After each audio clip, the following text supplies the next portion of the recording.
Mesdames et messieurs, bonjour. Bienvenue dans cette nouvelle édition du journal du dimanche 22 juillet. Voici les titres. Le 50e anniversaire de l'établissement des relations diplomatiques et le 35e du traité d'amitié et de coopération Vietnam-Laos, jalons d'or de leur longue histoire de relations fidèles et pures ont été fêtés à Hanoï et à Vientiane. Lors de la 3e réunion du Conseil consultatif des hommes d'affaires de l'APEC à Ho Chi Minh Ville, le président Trương Tấn Sang a affirmé que le Vietnam crée toujours un environnement d'investissement favorable aux entreprises ainsi qu'aux investisseurs tant vietnamiens qu'étrangers. Très populaire, le bánh cuốn de Thanh Trì est une spécialité du village éponyme en banlieue de Hanoï. Ce mets savoureux est accompagné de viande maigre, de crevettes, de champignons, d'oignons, de poivre et de sauce de poisson. Reportage à l'heure du petit déjeuner.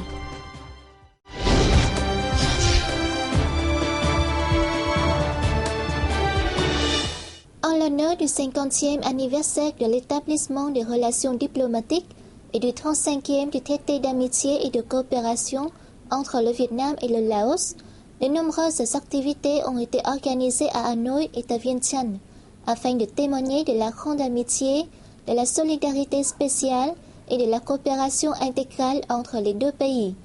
Un meeting solennel marquant ces deux grands événements a eu lieu le 18 juillet à Hanoï en présence de nombreux dirigeants de haut rang des deux pays. Le secrétaire général du Parti communiste du Vietnam, Nguyễn Phú Trọng, a souligné que les relations bilatérales entre le Vietnam et le Laos ont été nourries des efforts et du sang de plusieurs générations de révolutionnaires vietnamiens et laotiens durant l'histoire commune des deux pays. Il a affirmé que ces relations spéciales sont un facteur décisif du succès de la révolution de chaque pays et qu'ils préserveront et protégeront ensemble ce trésor inestimable.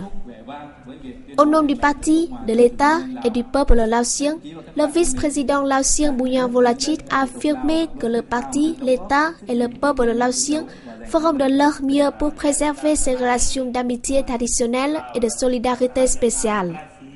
Le même jour, un meeting solennel en l'honneur de ces deux journées importantes pour les deux pays a eu lieu à Vientiane.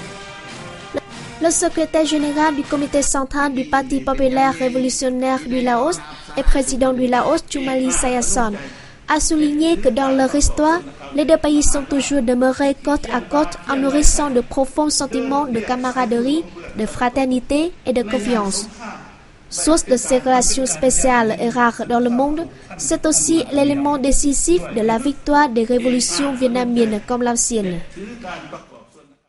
Présent au Vietnam pour participer aux activités organisées en l'honneur de ces événements, le vice-président laotien Bouillon Volachit a été reçu séparément par le secrétaire général du Parti communiste du Vietnam Nguyễn Phú Trọng, le président Trương Tấn Sang, le président de l'Assemblée nationale Nguyễn Sinh Hùng, ainsi que le premier ministre Nguyễn Tấn Dũng.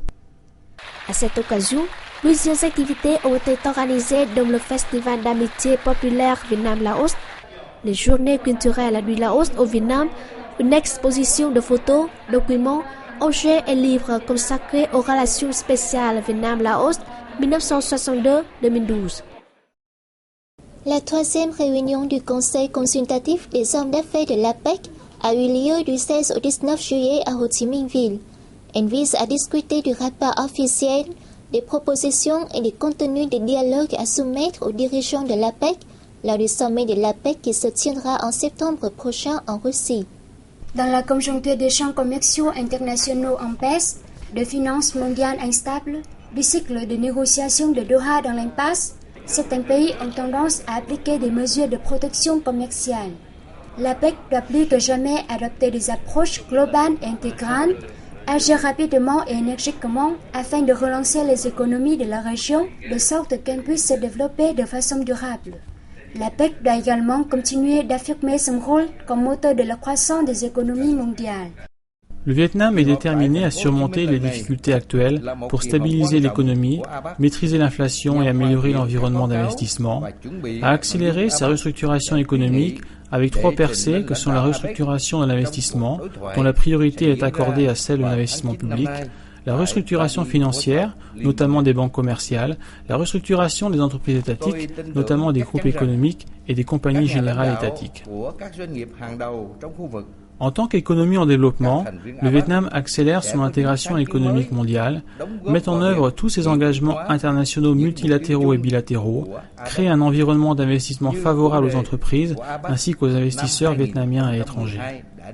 Le chef de l'État a affirmé que le Vietnam soutient le rôle de l'APEC dans la libéralisation et la favorisation du commerce et de l'investissement, dans l'assurance de la sécurité et de la paix dans la région pour atteindre les objectifs de Bogo et les visions d'une zone de libre-échange de l'Asie-Pacifique.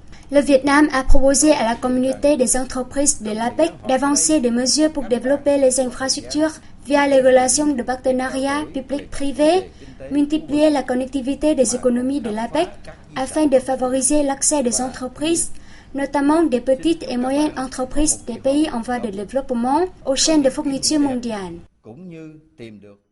Le Vietnam et le Sri Lanka ont convenu de conclure plusieurs accords posant le cadre juridique de leur coopération bilatérale. Cette décision a été prise lors de la 3e réunion de leur comité mixte sur la coopération économique, scientifique et technologique le 18 juillet à Hanoï. Cette réunion était co-présidée par le ministre vietnamien des Affaires étrangères Phạm Bình Minh et son homologue sri-lankais Ramini Lakshmanparis.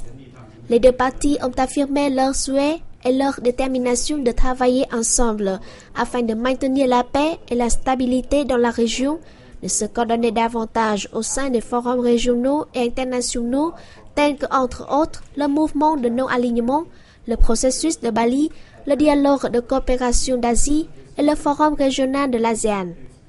Le Sri Lanka s'est engagé à soutenir la candidature du Vietnam au Conseil des droits de l'homme pour le mandat 2014-2016, ainsi que pour sa participation à la conférence consultative juridique Asie-Afrique au Nigeria en 2013. À l'issue de la réunion de ce comité, les chefs de la diplomatie des deux pays ont assisté à la cérémonie de signature d'un accord bilatéral en matière de services aériens. Le même jour, le ministre sri-lankais des Relations extérieures Ramini Lakshmanparis a été reçu par le Premier ministre Nguyễn Tấn Dũng, lequel a affirmé que le Vietnam est prêt à soutenir le Sri Lanka dans son rapprochement des pays de l'ASEAN en matière de coopération.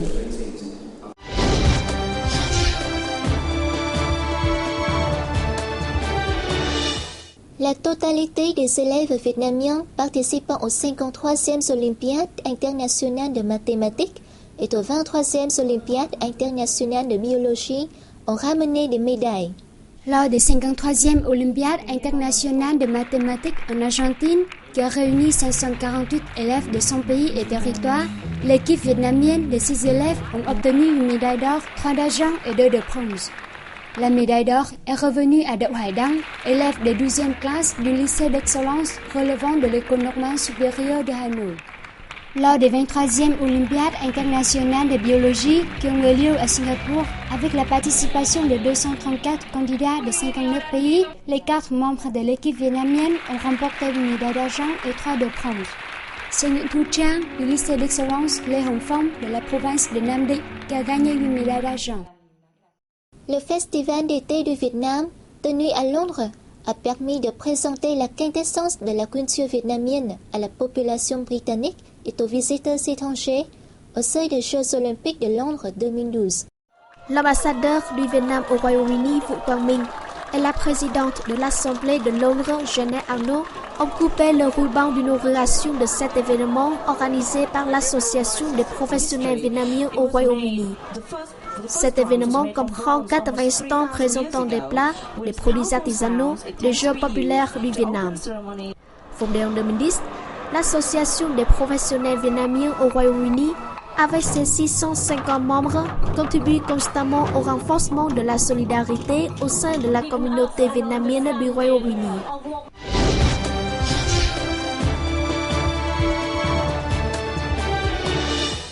L'île des singes, comme son nom l'indique, est peuplée de troupes de singes vivant dans la luxuriante mangrove de la réserve mondiale de biosphère de Cần Giờ à Ho Chi Minh Ville.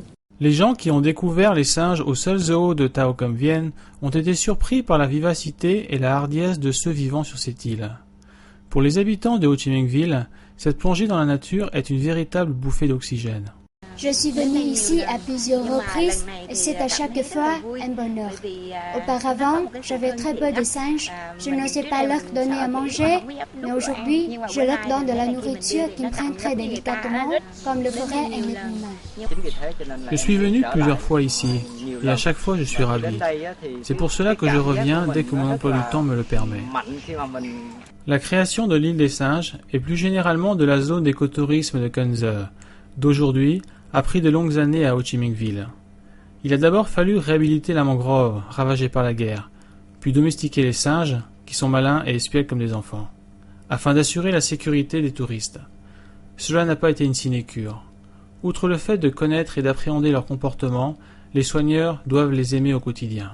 En s'enfonçant dans la mangrove et en jouant avec les singes, les visiteurs passeront d'agréables moments et découvriront une zone où la biodiversité est exceptionnelle. C'est d'ailleurs l'un des objectifs des voyagistes que de développer ce genre de circuit d'écotourisme. La beauté et le caractère sauvage de cette zone sont une particularité de Cần Giờ. Ces lieux ont également été le théâtre de la célèbre bataille de la forêt de Sac durant la résistance anti-américaine.